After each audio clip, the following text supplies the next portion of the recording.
Bienvenidos a todos los oyentes a El Comentario, un video podcast dirigido y realizado por Agustín Sancho Cubero. Hoy vamos a adentrarnos en un mundo que siempre ha fascinado a la humanidad, un mundo donde la verdad es el recurso más escaso y la mentira es la moneda de cambio. Hablamos de aquellos individuos que operan en las sombras, que moldean el curso de las guerras y los imperios sin dejar rastro. Hoy hablamos de los espías más ilustres de la historia que lleva a una persona a borrar su identidad, a vivir una vida que no es la suya, sabiendo que un solo error significa la muerte y el olvido. Es una pregunta fascinante para empezar, porque cuando pensamos en espías, la cultura popular nos ha vendido una imagen muy concreta: trajes a medida, martinis agitados, persecuciones en coches deportivos y artilugios tecnológicos. Pero la realidad del espionaje histórico es mucho más oscura, mucho más psicológica y, francamente, mucho más interesante. Un verdadero espía ilustre no es el que dispara un arma, sino el que es capaz de sostener una ficción absoluta en su mente y hacer que el enemigo viva dentro de esa ficción.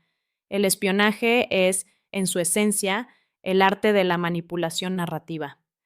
Y a lo largo de la historia hemos tenido verdaderos arquitectos del engaño que han cambiado el mundo desde una pequeña habitación y con una máquina de escribir. Esa idea del espía como un arquitecto del engaño me parece clave, porque si miramos la Segunda Guerra Mundial, por ejemplo, hay un caso que siempre me ha parecido inverosímil, casi como si fuera el guión de una película de Hollywood que rechazarían por ser demasiado fantasiosa. Me refiero a ese hombre que logró engañar al mismísimo alto mando alemán, haciéndoles creer que tenía una red de espías por toda Inglaterra, cuando en realidad estaba inventando todo desde Lisboa. Exactamente. Estás hablando del que probablemente sea el agente doble más brillante de la historia, Joan Pujol García, conocido por los británicos con el nombre en clave de Garbo. Lo de Garbo es un caso de estudio sobre cómo la imaginación puede ser un arma de destrucción masiva contra el fascismo. Él no era militar, no era un agente entrenado. Era un ciudadano español que detestaba los totalitarismos y decidió, por cuenta propia, que iba a destruir a Hitler. Se ofreció a los británicos, lo rechazaron varias veces y entonces decidió que iba a engañar a los alemanes por su cuenta para demostrar su valía. Es que es una locura si lo piensas. Un individuo común diciendo, bueno, si no me contratan los servicios de inteligencia, voy a crear mi propio servicio de inteligencia falso para llamar su atención. ¿Cómo logró convencer a la inteligencia alemana de que estaba en Londres espiando para ellos, si ni siquiera hablaba inglés ni estaba en el país? Usando guías turísticas, horarios de trenes que encontraba en la biblioteca de Lisboa y una capacidad de invención literaria sin precedentes, Garbo empezó a mandar informes a los alemanes inventando movimientos de tropas basados en lo que leía en revistas y mapas públicos, y los alemanes se lo creyeron. Le enviaron dinero, le pidieron más, llegó a inventar una red de 27 subagentes, todos ficticios. Había desde un marinero griego hasta un soldado estadounidense borracho, cada uno con su personalidad, su sueldo, sus problemas. Cuando los británicos interceptaron las comunicaciones alemanas y se dieron cuenta de que alguien estaba engañando a los nazis a ese nivel, lo buscaron desesperadamente y lo integraron en el MI5 y su obra maestra fue El Día D. Claro, la Operación Fortitude, el engaño que permitió que el desembarco de Normandía tuviera éxito. Tengo entendido que la influencia de sus informes falsos fue tan grande que Hitler mantuvo divisiones enteras de tanques esperando un ataque que nunca llegó. Tal cual. Garbo convenció a los alemanes de que el desembarco en Normandía era solo una maniobra de distracción y que el verdadero ataque masivo iba a ser en Calais, liderado por el general Patton. Los alemanes confiaban tanto en Garbo que incluso semanas después del día D seguían reteniendo sus mejores tropas en Calais esperando el ataque real.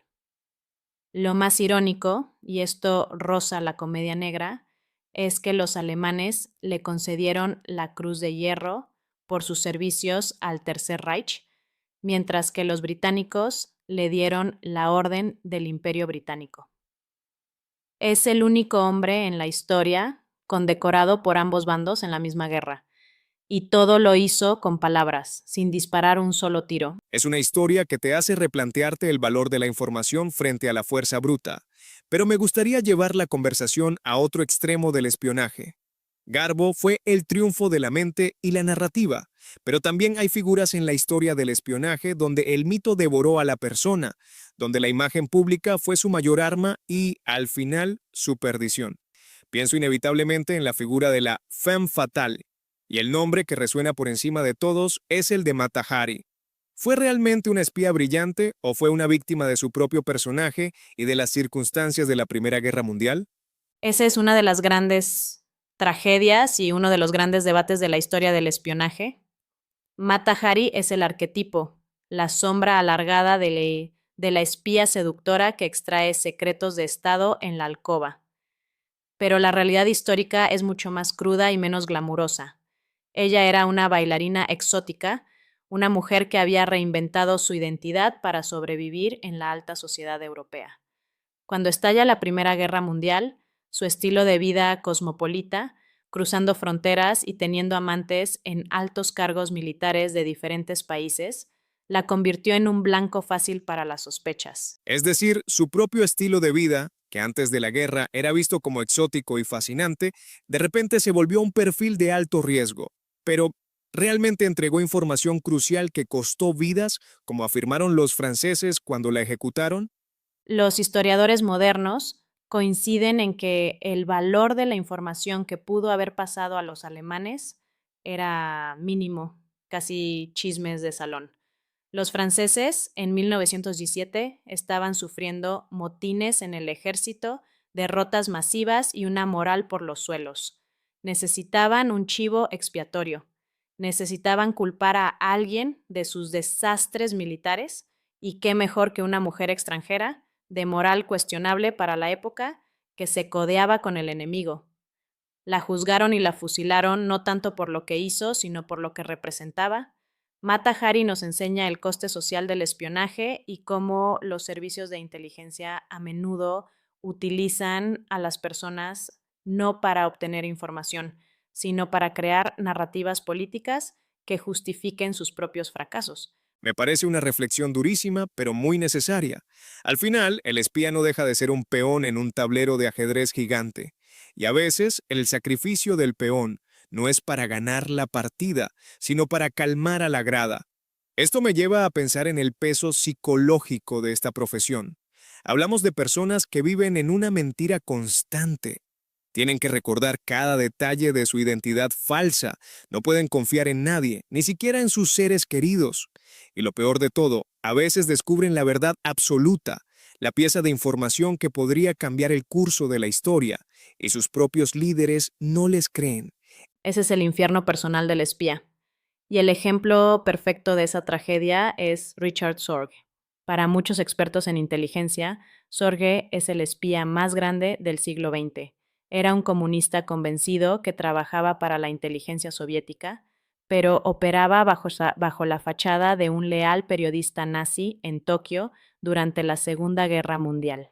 Era un hombre brillante, carismático, que se ganó la confianza absoluta del embajador alemán en Japón. Sorge tenía acceso a los secretos más profundos del eje. Y si no me equivoco, Sorge fue el hombre que avisó a Stalin de que Hitler iba a traicionar el pacto de no agresión y que iba a invadir la Unión Soviética. Les dio la fecha exacta, los detalles de las divisiones, todo. ¿Por qué Stalin ignoró una advertencia tan monumental? Por la paranoia. Stalin estaba convencido de que Hitler no atacaría y creía que la información de Sorge era una provocación británica para arrastrar a la URSS a la guerra. Imagina la desesperación de Sorge. Estás arriesgando tu vida cada día bebiendo con nazis, fingiendo ser uno de ellos, consigues el secreto más grande del siglo, lo envías a casa y tu jefe te llama mentiroso. La Operación Barbarroja ocurrió exactamente cuando Sorge dijo que ocurriría, costando millones de vidas soviéticas. Es desolador. El éxito de un espía es invisible, pero su fracaso, o el fracaso de quienes lo escuchan, se mide en millones de muertos. Aunque tengo entendido que Sorge tuvo una segunda oportunidad de cambiar la historia desde Tokio, ¿verdad? Así es, y esa vez sí le creyeron o al menos no tuvieron más remedio que actuar.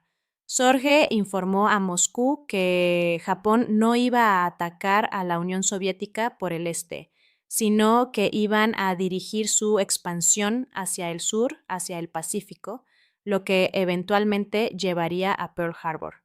Esa información permitió a Stalin mover todas sus tropas de élite desde Siberia hacia el frente occidental justo a tiempo para salvar Moscú del avance alemán.